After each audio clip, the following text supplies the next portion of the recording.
रिश्तेदार को है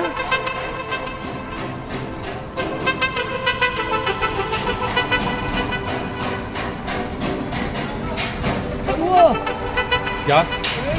हाँ बोलो। हम तो इसी काम के लिए रह गए। हाँ बिल्कुल सही बता रहे तुम। मैं कहता रहा हम तो इसी काम को रह गए तो इसका हर कल को यूँ कहे कि जी वो तो मैं कहता रहा कल को यूँ कहे कि जी वो तो हमारा सारा ही